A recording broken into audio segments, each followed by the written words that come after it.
The desert air still clung to his uniform as Staff Sergeant Marcus Hill stepped out of his truck and surveyed the dimly lit bar. It sat like a relic from another time, nestled along a back road somewhere outside El Paso, a place that looked like it hadn't changed in 20 years. The rusted tin roof and blinking neon sign that read Jesse's gave off the only light for miles. He didn't care about the atmosphere. He just wanted a beer, something cold to wash away the day's dust and the sharp tension of months on deployment that still sat tight in his shoulders. As he pushed the door open, a jingle from an old brass bell above the frame echoed into the bar's stillness. Inside, the scent of stale beer and grilled meat lingered like smoke, and the warm hum of country music played low from a dusty jukebox in the corner. A handful of locals sat scattered in booths and on bar stools. Most barely looked up. But at the far end, where the lighting was dim and the pool tables stood with cues leaning against the wall, a group of bikers paused their game and turned. Marcus knew the look well. He'd seen it in Alabama gas stations, in diners off the highway, in towns where his uniform meant everything and still nothing at all. It was the kind of look that hung on skin color before it even considered rank or service. 4 of them, all white, bearded, thick arms covered in tattoos, some military, others not. Their jackets bore patches from motorcycle clubs, most of which Marcus didn't recognize. But it wasn't about who they were. It was about how they were looking at him. He kept walking, boots clicking softly against the wooden floor, and took a seat at the bar. The bartender, a tired-looking woman with short-cropped gray hair and a tattoo sleeve of roses and eagles, raised an eyebrow but didn't hesitate. "What'll it be, soldier?" "Coldest beer you got," Marcus said with a nod. She smiled faintly and slid him a bottle. "On tap's garbage. This one's decent." Marcus gave a polite nod of thanks and took a long pull from the bottle, savoring the taste. He didn't look back at the bikers, didn't need to. Their silence was heavy. They were watching him, and he could feel it pressing on his back like a weight. The quiet murmurs of conversation around the bar thinned, and the background noise seemed to hush. That was when the first voice cut through. "Look what the cat dragged in," one of the bikers said, loud enough for the room to hear. "What's the matter? Base bar ain't good enough for you." Marcus didn't flinch. He'd heard worse, in more dangerous places from people who carried rifles instead of empty insults.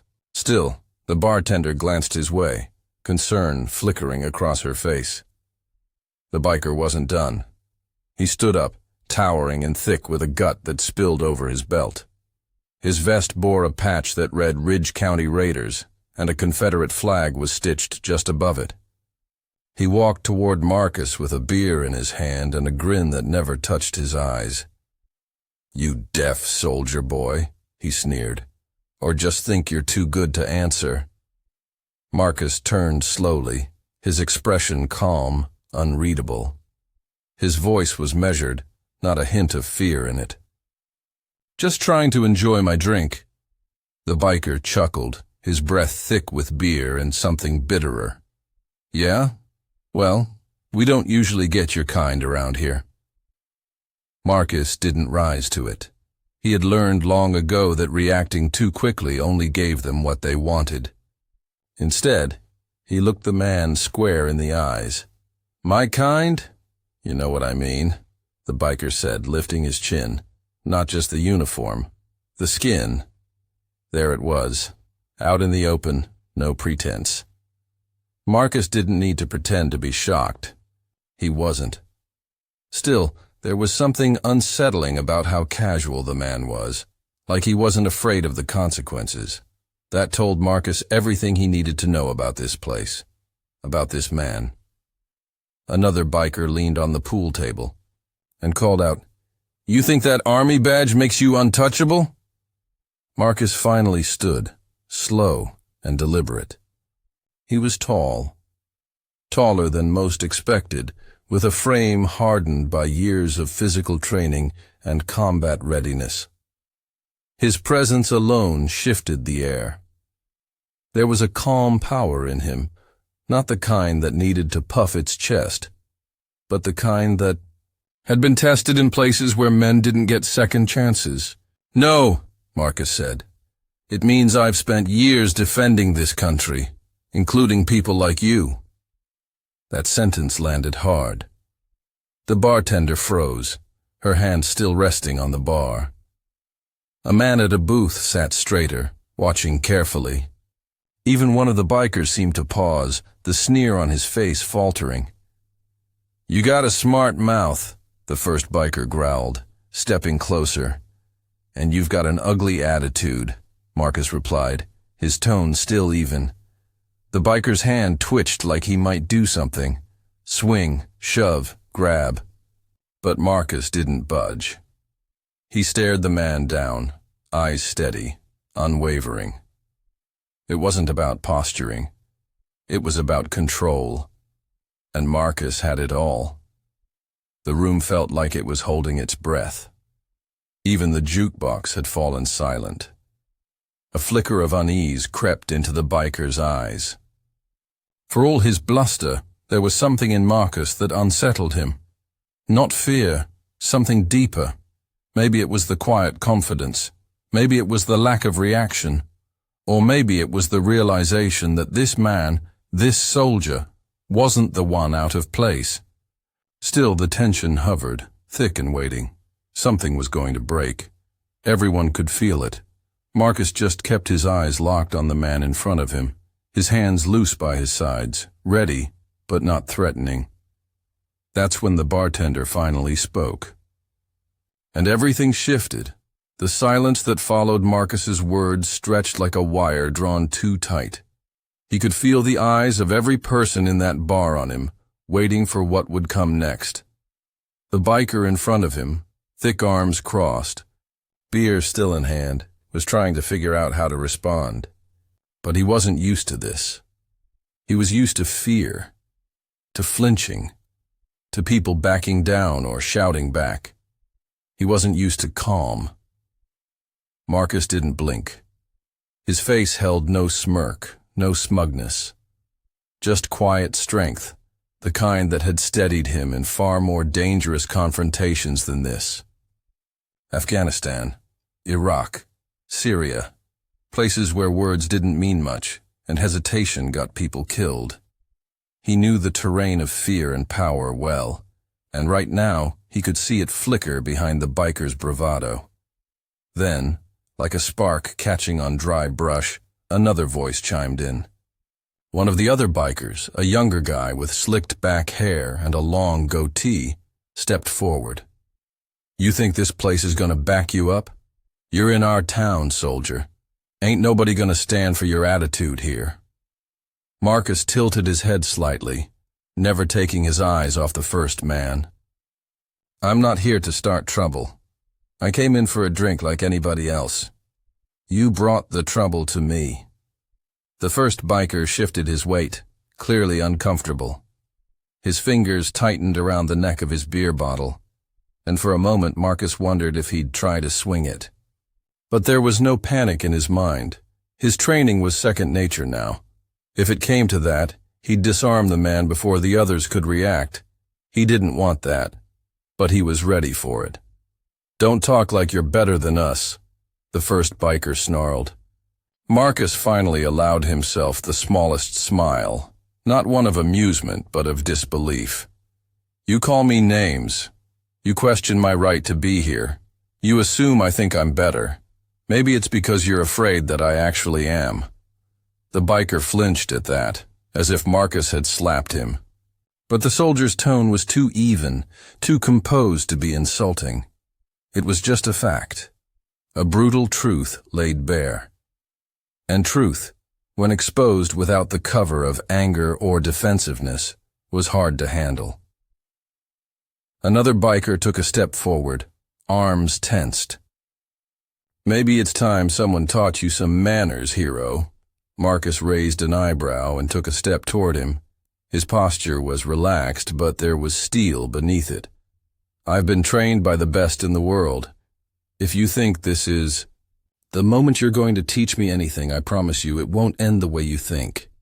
The second biker hesitated. This wasn't the response he expected. Marcus wasn't blustering or puffing up his chest. He wasn't shouting or posturing. He was just there, grounded, unmovable, and that, more than anything, unnerved them. Then came the sound that cut through it all, a sharp slam as the bartender dropped her hand hard against the wooden bar. The crack was loud enough to make even Marcus blink. Her voice followed, commanding and fierce. "Enough!" she snapped, stepping out from behind the bar. Her presence was sudden, fiery. This man walked in here, ordered a beer, and minded his own damn business. You clowns want to act like you own the place just because you've got some leather on your backs? I don't care how many damn patches you wear, you don't run this bar. The lead biker opened his mouth to speak, but she cut him off. No. You listen now.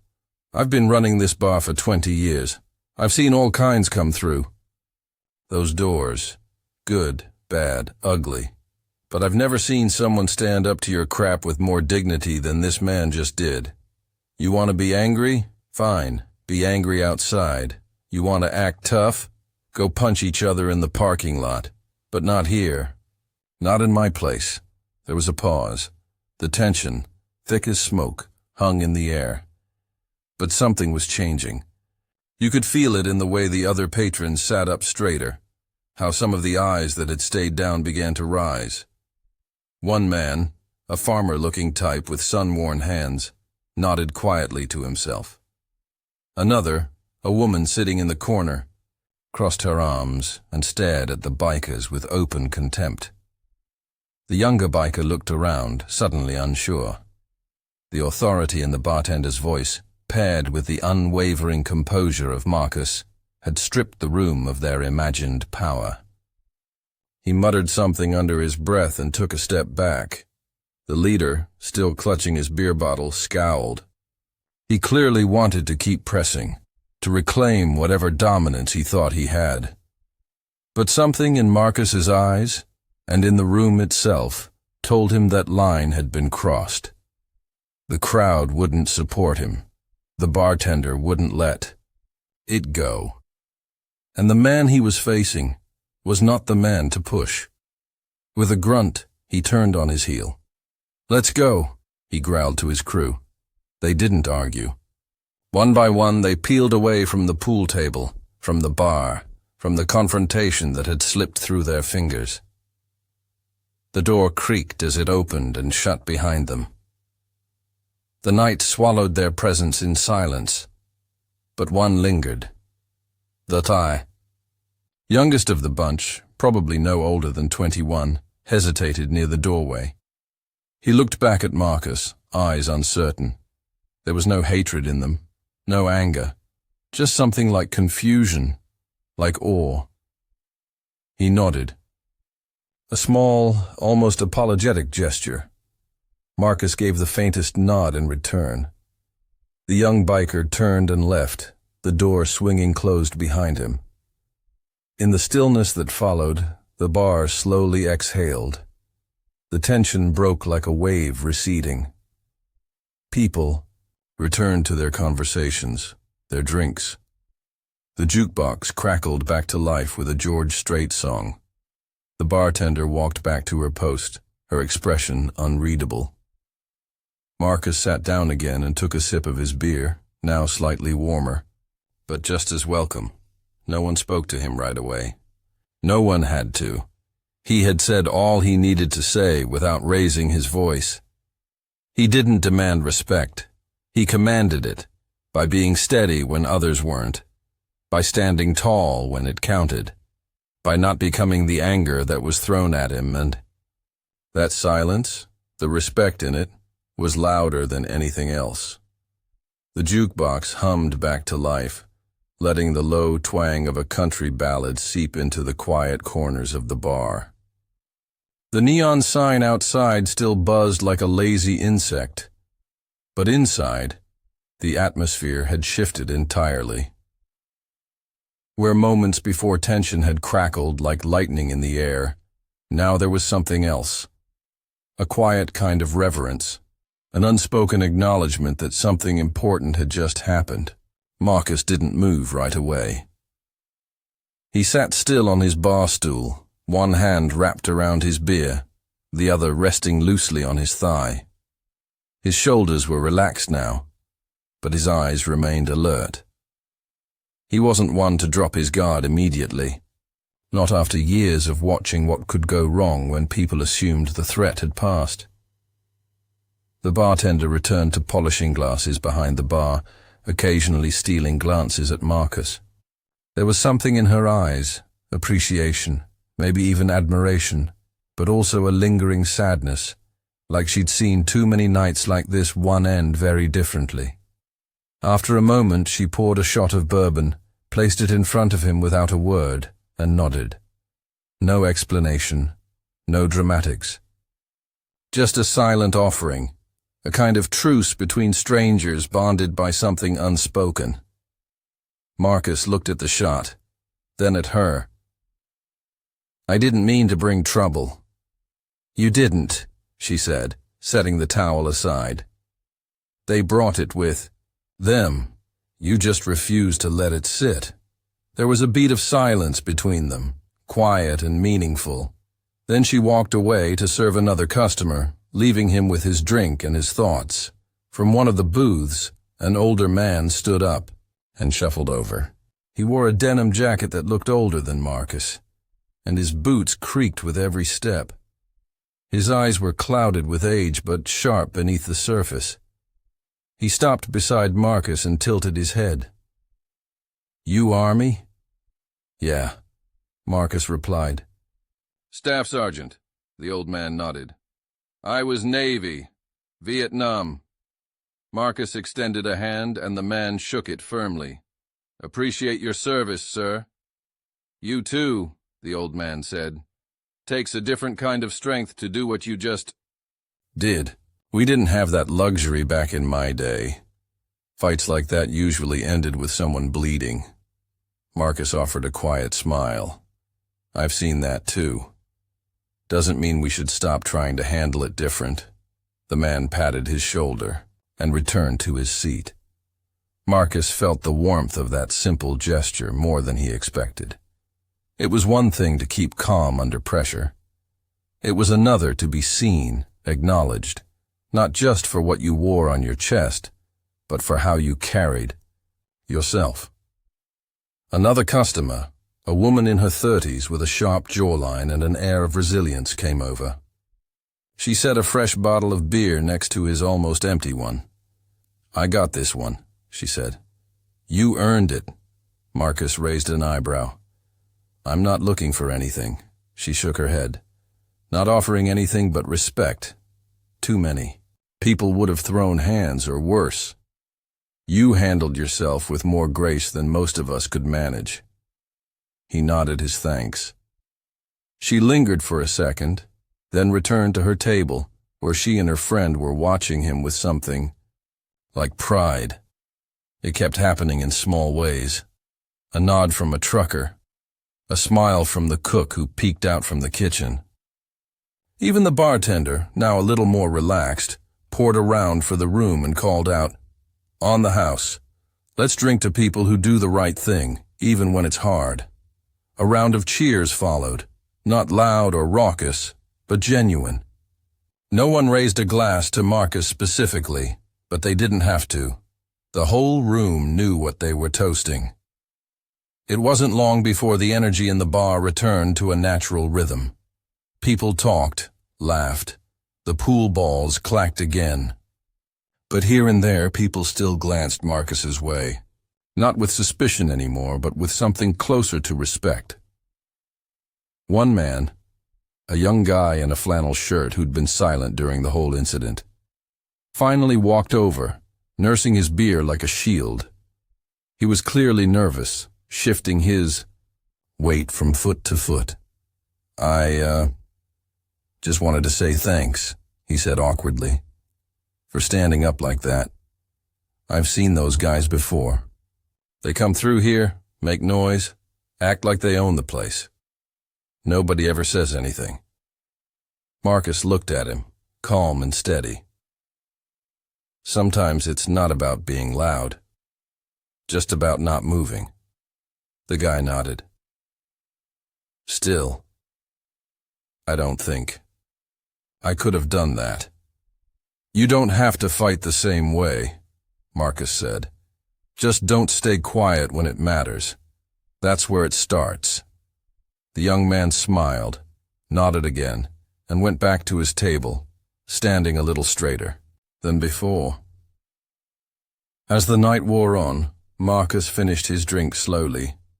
The place felt warmer now, not just from the drinks or the music, but from the shift in atmosphere. It was like the room itself had breathed out some of its long-held tension, and people were finally inhaling something better. Eventually, Marcus stood. The bartender met his gaze as he pulled out his wallet, but she shook her head. "Drinks are on me," she said. "Least I can do." He hesitated, then gave a short nod. "Thank you." She leaned in a little closer, dropping her voice. "We get folks like you in here sometimes. Not always soldiers, just people who don't back down when it counts. This town remembers that." Marcus adjusted his cap and made his way to the door. As he pushed it open, the night air hit him like a reminder, cool and quiet, the desert stretching wide beyond the glow of the bar. He took one last look inside. The people who had watched him walk in as a stranger now saw him as something more. Not a hero, not a martyr. Just a man who chose the harder right over the easier wrong. He didn't do it for praise. He didn't do it to prove anything. He did it because it was the right thing to do. And sometimes that's all that really matters. As the door closed behind him, the bar returned to its music, its chatter, its life. But it was different now, changed, even if just a little. And out on that empty road under the wide Texas sky, Marcus Hill climbed back into his truck, started the engine, and drove off into the night.